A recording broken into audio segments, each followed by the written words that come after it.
título mais dinâmico, curtinho, mas eu peguei esse título do versículo que logo em seguida a gente vai ler.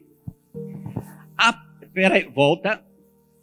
Apeguemo-nos com toda a firmeza à fé que professamos. E hoje eu quero falar com vocês sobre a ceia do Senhor e sobre a fé que nós temos proclamado. Porque há uma confusão, porque a gente sempre está, glória a Deus, aleluia, ouvi e tal, Deus atendeu a minha oração, mas a Bíblia fala que nós não somos aprovados por ser abençoados. Deus pode ter ouvido a tua oração, mas diante de Deus você ainda não está aprovado. A Bíblia diz que você deve estar aprovado como um obreiro que não tem do que se envergonhar e que maneja bem a palavra de Deus, que conhece a verdade. E às vezes no nosso intuito, a gente é muito emocional e a gente fica tão alegre, glória a Deus. Eu estou falando aqui, se você que tem mais de um ano de fé cristã, às vezes a gente cai, no começo a gente está disposto a dar tudo para Jesus. Logo a gente cai nos vícios, no costume, e aí a gente fala, usa o vocabulário, mas nós não estamos professando a nossa fé como ela tem que ser. E aí a gente proclama uma fé para as pessoas lá fora, a fé da igreja, vai lá que aquele pastor é uma bênção, vai lá que lá tem um grupo de intercessão muito poderoso, vai lá que o louvor é uma glória, vai lá, e essa não é a firmeza da nossa fé.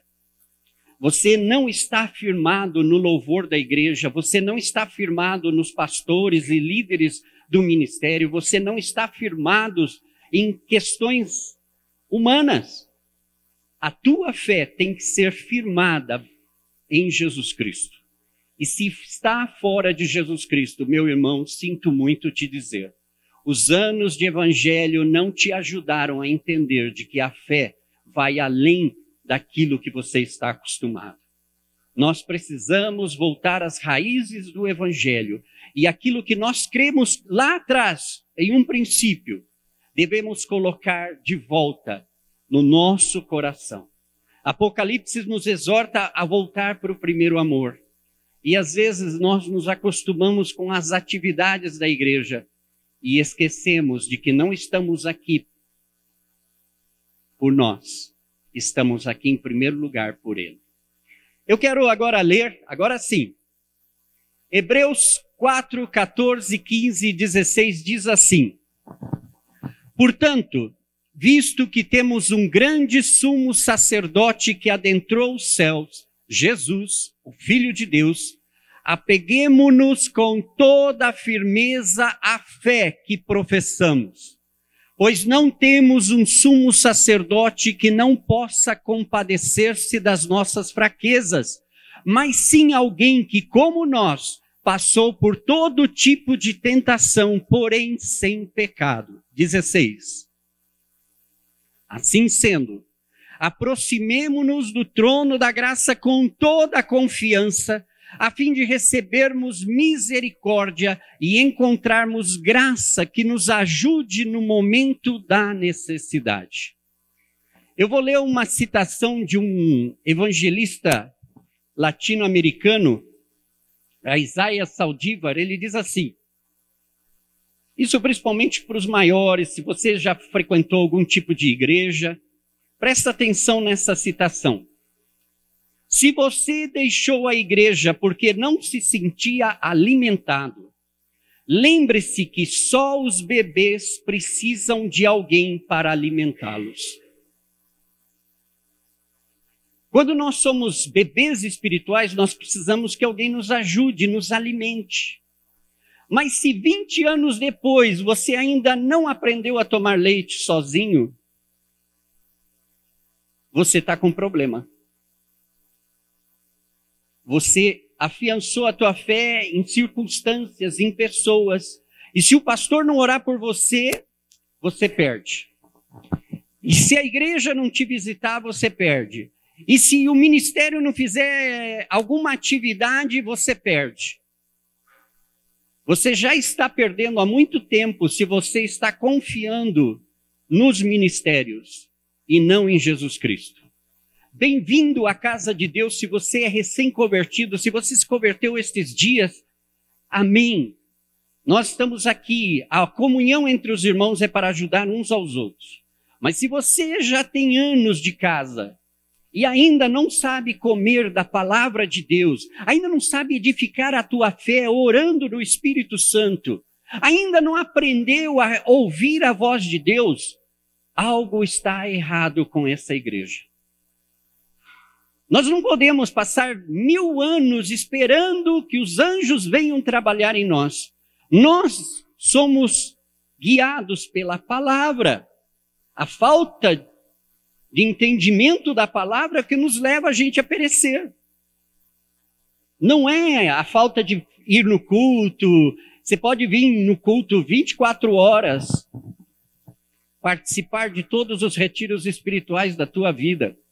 Muitos de nós já fizemos isso e a nossa vida não mudou. Voltamos para casa e continuamos iguais ou até pioramos. E nós precisamos entender de que hoje nós estamos aqui por uma ceia. A nossa fé, irmãos, não deve ser terceirizada.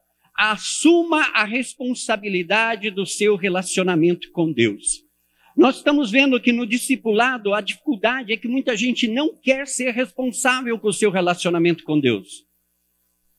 No Life on Life a gente sempre está dizendo, olha, tem uma vida devocional com Deus. E aí o irmão dá 1001 desculpas de que ele não consegue ler a Bíblia, de que ele não consegue orar, de que ele não consegue separar um tempo para Deus. Ele não quer ser responsável por seu crescimento espiritual. Ele quer vir num domingo escutar uma palavra poderosa. E eu quero colocar isso bem claro para vocês. Eu estou pregando aqui. Quantas vezes vocês foram em cultos especiais com pregadores internacionais que receberam uma palavra que fez vocês chorarem, se emocionarem e vocês saíram de lá? Nossa!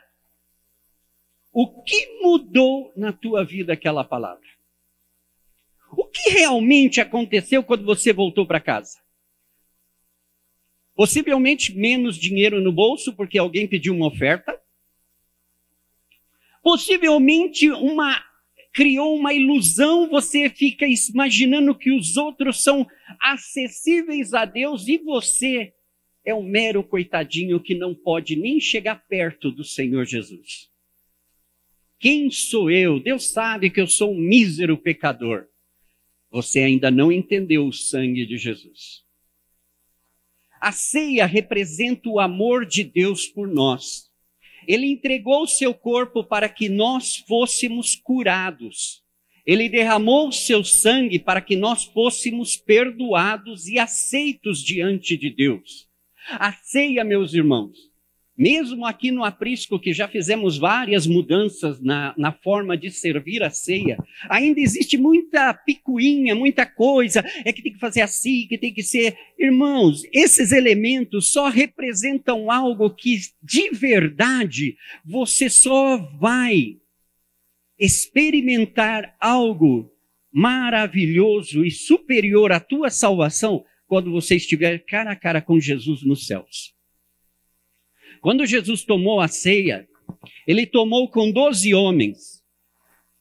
Ali mesmo molhou o pão com Jesus e saiu dali endemoniado e o traiu. Outro saiu dali jurando por todos os santos de que ele não negaria Jesus. E bastou prenderem a Jesus, ele foi, cortou a orelha de um soldado. Jesus, ainda preso, teve que voltar a fazer um milagre. E enquanto Jesus esperava para ser julgado, esse homem o negou 3 vezes. Graças a Deus, se arrependeu, chorou amargamente e depois se transformou num homem de Deus. Os demais todos fugiram. Há menção de que um deles ficou na cruz, ali perto, assistindo, juntamente com algumas mulheres. Como que essas pessoas tiveram a presença de Jesus, repartindo o pão, na presença do Senhor, e saem de ali, um endemoniado, outro negando, os outros com medo, fugiram. E aí, nos dias de hoje, a gente converteu a ceia do Senhor num espetáculo de evento, de enfeites, de adornos. E a gente perde com esses enfeites e adornos o verdadeiro significado. Sabe, nesses dias eu estava buscando aonde Jesus, porque Jesus ressuscitou, comeu com seus discípulos durante 40 dias, antes de subir aos céus. Mas não há menção nenhuma, apesar de ele orar e agradecer, não há menção nenhuma de que ele voltou a tomar a ceia com os seus discípulos. Agora, quando ele fez a primeira vez, em Lucas diz que ele disse, olha, eu desejo muito voltar a fazer isso no reino de Deus. Se há uma coisa que Deus está expectando é por você. A gente sempre está esperando a volta de Jesus. Jesus está louco para te levar. Louco, desesperado, porque Ele te ama e Ele quer a tua presença. Só que Ele enviou o Espírito Santo para trabalhar em nós e nos aperfeiçoar para que sejamos o melhor de nós mesmos. E aí, quando Ele vier buscar os seus, estarão prontos para as bodas do Cordeiro.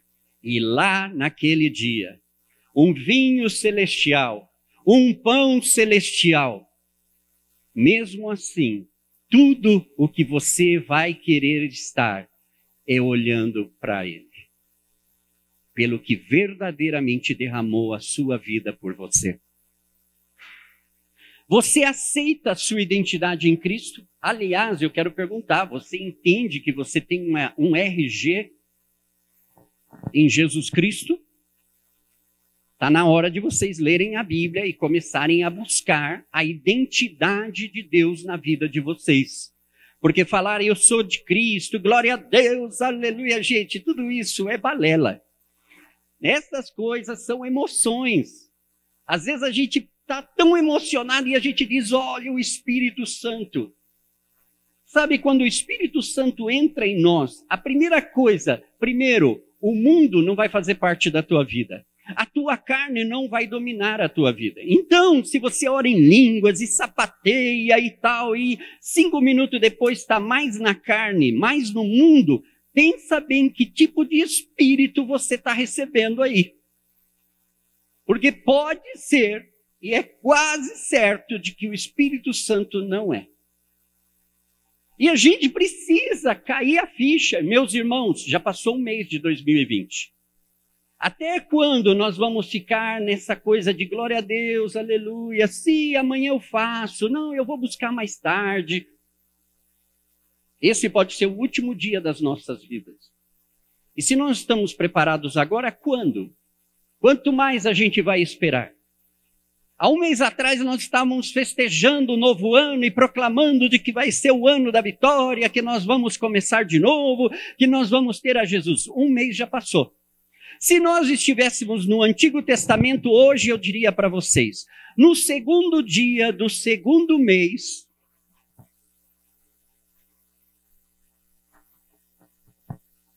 até quando?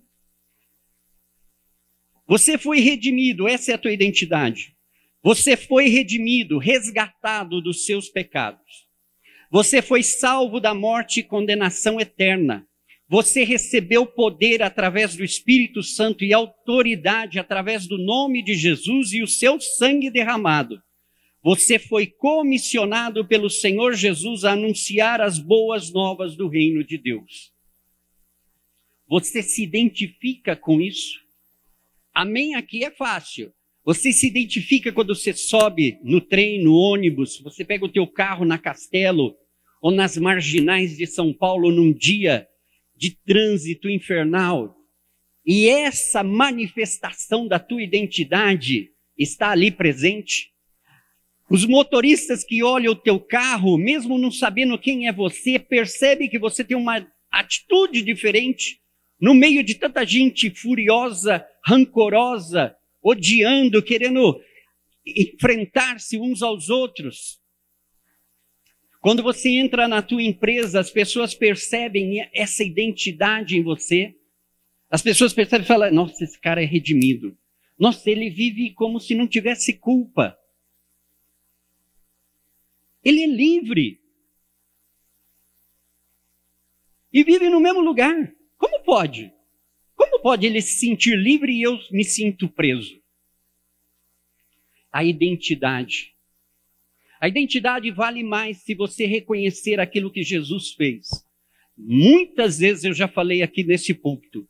Leia a Bíblia, leia o Novo Testamento e marca aí na tua Bíblia, no teu aplicativo, em Cristo, por Cristo. O que você é em Cristo?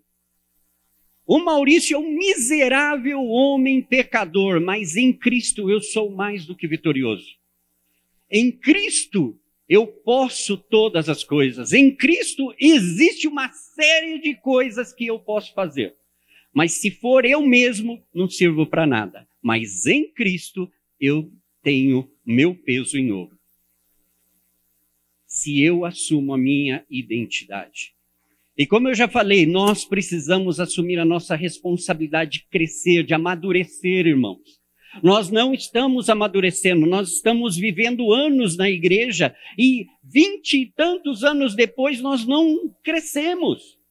Há coisas que hoje eu vejo os adolescentes fazer para Cristo que eu falo, Deus, por que eu não faço isso? Por quê? Porque eu não amadureci. Eles se converteram ontem, são pivetes, mas estão maduros, cresceram, conheceram a sua identidade, se apossaram do nome, da autoridade de Jesus e saem pelo mundo pregando o Evangelho. Isso é real. Não estou contando uma fábula para vocês, isso é real.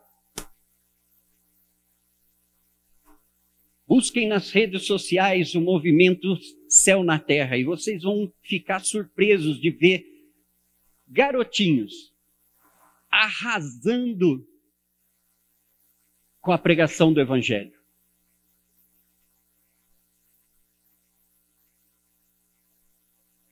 Quantas destas verdades que eu acabei de ler são realidade no teu dia a dia?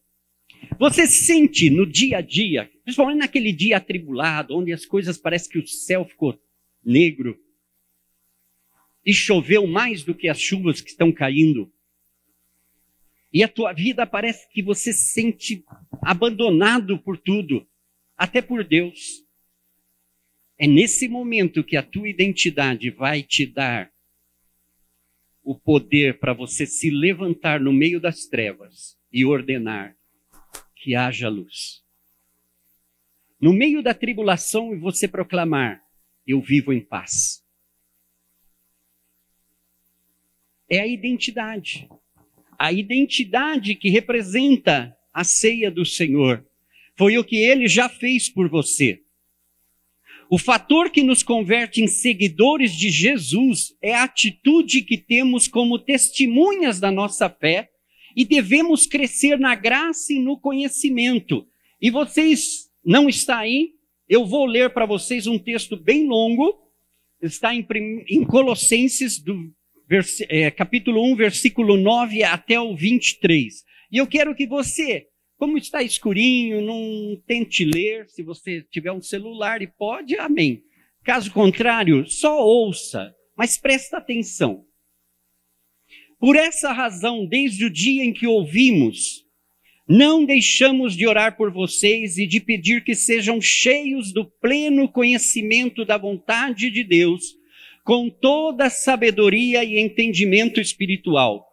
E isso para que vocês vivam de maneira digna do Senhor e em tudo possam agradá-lo, frutificando em toda boa obra, crescendo no conhecimento de Deus e sendo fortalecidos com todo o poder, de acordo à força da sua glória, para que tenham toda a perseverança e paciência com alegria, dando graças ao Pai que nos tornou dignos de participar da herança dos santos no reino da luz. Pois ele nos resgatou do domínio das trevas e nos transportou para o reino do seu Filho amado, em quem temos a redenção, a saber, o perdão de pecados. Ele é a imagem do Deus invisível, o primogênito sobre toda a criação, pois nele foram criadas todas as coisas nos céus e na terra, as visíveis e as invisíveis, sejam tronos, sejam soberanias, poderes ou autoridades, todas as coisas foram criadas por ele e para ele. Ele é antes de todas as coisas, e nele tudo subsiste. Ele é a cabeça do corpo que é a igreja. É o principal e o primogênito dentre os mortos, para que em tudo tenha supremacia. Pois foi do agrado de Deus que nele habitasse toda a plenitude, e por meio dele reconciliasse consigo todas as coisas, tanto as que estão na terra quanto as que estão nos céus, estabelecendo a paz pelo seu sangue derramado na cruz. Antes vocês estavam separados de Deus, e na mente de vocês eram inimigos por causa do mau procedimento de vocês. Mas agora ele os reconciliou pelo corpo físico de Cristo, mediante a morte, para apresentá-los diante dele santos, inculpáveis, livres de qualquer acusação, desde que continuem alicerçados e firmes na fé, sem se afastarem da esperança do Evangelho, que vocês ouviram e que tem sido proclamado a todos os que estão debaixo do céu. Esse é o Evangelho do qual eu, Paulo, me tornei ministro. Gente, sério, a gente está vivendo essa palavra. A gente começa crendo nessa palavra. Talvez seja um dia, um mês que você vai ler Colossenses 1000 vezes. Aproveita, lê de Gênesis, Apocalipse também. Mas afirme a tua fé em Jesus Cristo. É um momento do aprisco crescer, é um momento a gente está esperando grandes coisas, mas às vezes a gente quer fazer coisas sem planejar a nossa vida. Como é que nós vamos sair e fazer missões no aprisco se as nossas vidas não estão alicerçadas em Cristo? Se nós não temos nem educação financeira de como adquirir recursos para o reino de Deus? Como que nós queremos salvar a aldeia da Serra, se nem os nossos vizinhos podem ver o nosso testemunho? Como queremos ir e pregar o Evangelho a toda criatura, se nós não conseguimos pregar nem aos que estão mais próximos de nós, nós não conseguimos testemunhar de Jesus, da nossa fé em Cristo, com aquele que está do lado? Como é que a gente quer conhecer? Vamos alcançar. Eu gosto, né, quando fazem planejamento e querem fazer e acontecer como se isso fosse mudar a vida de alguém. Se retiro e acampamento mudasse a vida, eu já tinha me convertido há muitos anos atrás. Porque eu fui em acampamentos onde a visitação de Deus foi tremenda. Mas eu aprendi que visitação de Deus não traz transformação. Nós somos transformados por conhecer a Ele cara a cara e somos mudados por Ele mesmo, sem esforço nosso, de glória em glória. E para isso você precisa estar cara a cara com Ele. Não é cara a cara com o pastor, nem com o seu facilitador ou discipulador. É cara a cara com Deus. Não adianta, meus irmãos, porque corre-se o risco, e vou fazer um alerta aqui. Vocês sabem que eu gosto do Apocalipse e o fim do mundo está aí. Gente, de que serve? Eu sou aqui, eu estou pregando nesse púlpito. Desde os meus 40, eu venho pensando em tudo que eu deixei para trás. Das coisas que eu deixei de fazer, e até hoje eu me questiono, Senhor, se eu morrer hoje, eu terei algo para oferecer ao Senhor?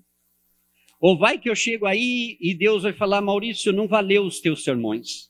Maurício, não valeu o tempo que você ficou de missões na Bolívia. Maurício, não valeu as coisas que você fez porque você não fez o que eu te pedi para fazer. E a gente não gosta de pensar. Eu falo com alguns irmãos e eles meio que fecham até a cara, porque ninguém quer ser responsável pela sua própria vida. Todo mundo quer que a culpa é do pastor, a culpa é da igreja, a culpa é daquele ministério maluco. A culpa é minha. Se um dia eu não tiver e Jesus falar, olha, eu não te conheço, mas Senhor, eu expulsei demônios em teu nome, eu curei enfermos em teu nome, eu fiz isso em teu nome. E Jesus falar, eu não te conheço. Para que vou perder o meu tempo para esperar uma tragédia dessa acontecer na minha vida? Antes bem, graças a Deus, temos o Espírito Santo nos inquietando para que nos arrependamos hoje, para que o dia de amanhã seja glorioso. Eu quero cair morto. E já pensei muitas vezes estar pregando, como muitos pastores tem acontecido muito isso em várias partes do mundo, está pregando e pum, e morre. O duro é, e lá? Como é que eu vou estar? Próximo versículo.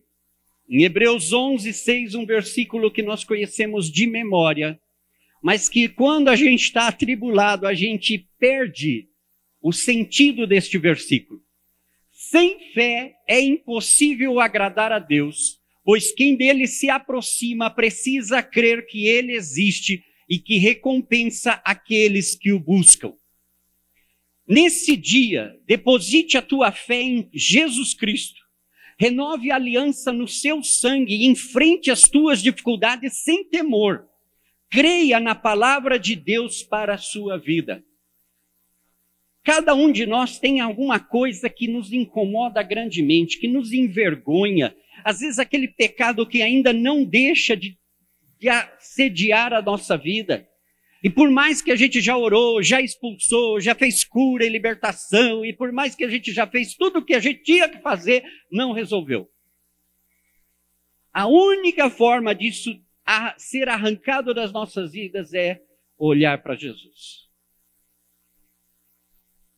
E conhecereis a verdade. E conhecereis a verdade não é ter uma Bíblia bonita. Conhecereis a verdade é pegar a tua Bíblia, abrir e pedir, Espírito Santo, revela-me a verdade da tua palavra. E conhecereis a verdade, e quando essa verdade se revelar pelo Espírito Santo ao teu espírito, sereis verdadeiramente livres. E se o Filho os libertar, sereis verdadeiramente livres. A liberdade está em Cristo, não está na oração da Neuza Tioca aqui no Brasil. A oração do pastor, do apóstolo, do profeta, ungido, das quantas, tudo isso é bom para o ministério, mas isso não muda a tua vida. Hoje, ao invés de você correr atrás de algum pregador, corra atrás da tua Bíblia. Corra atrás de Jesus. Faz um curso de imersão com o Espírito Santo na palavra e você vai ver que muitas das tuas dificuldades vão desaparecer. Agora preste atenção nisso. A murmuração equivale para o diabo o mesmo que a adoração para Deus. Se há um povo que se queixa demais, é o povo de Deus.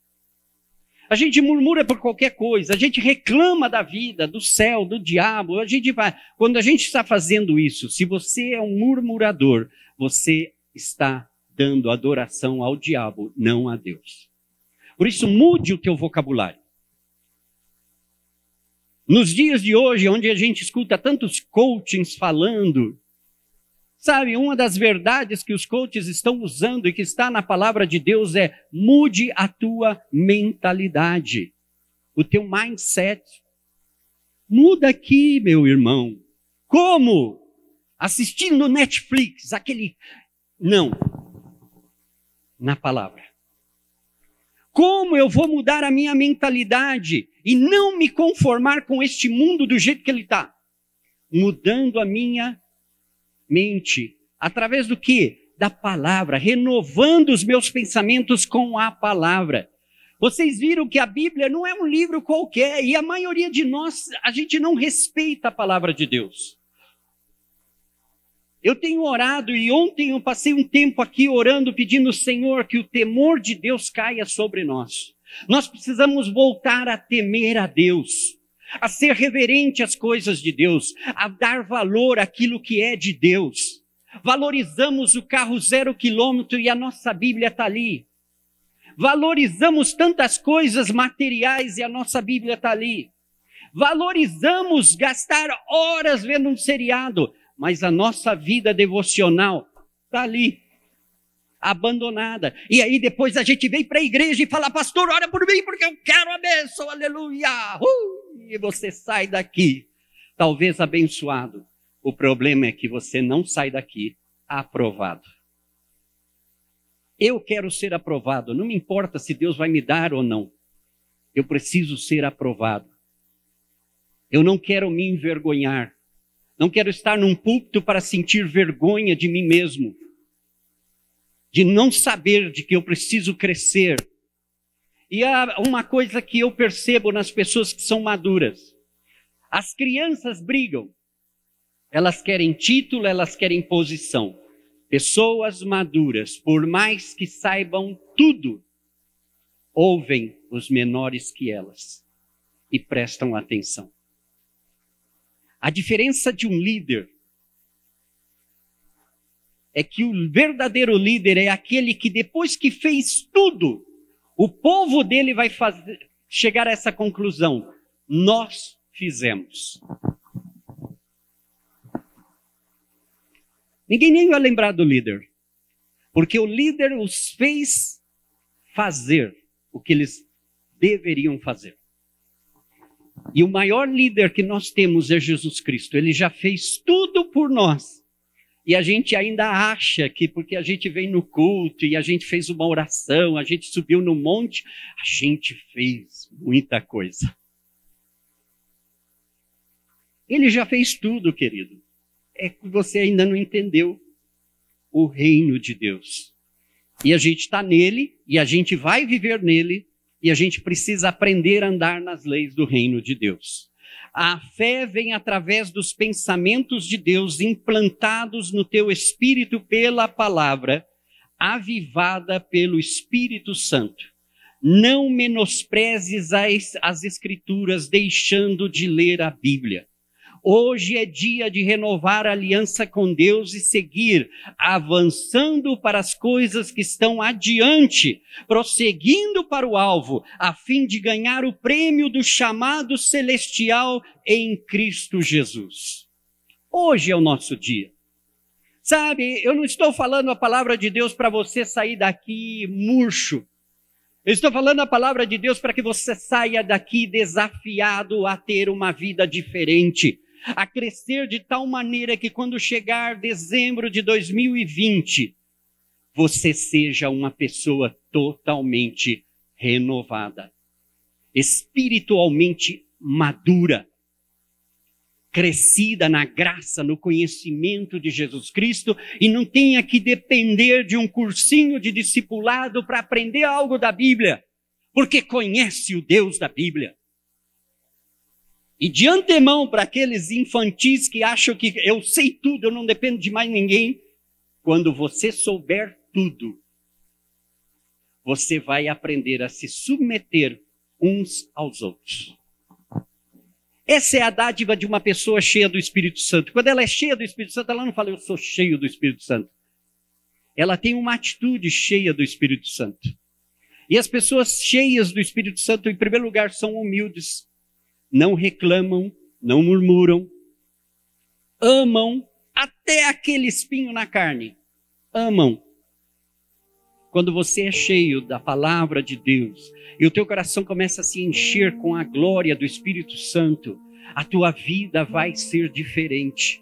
E você vai encontrar um propósito. Hoje, se eu perguntar qual é o teu propósito na vida, talvez você não saiba me responder.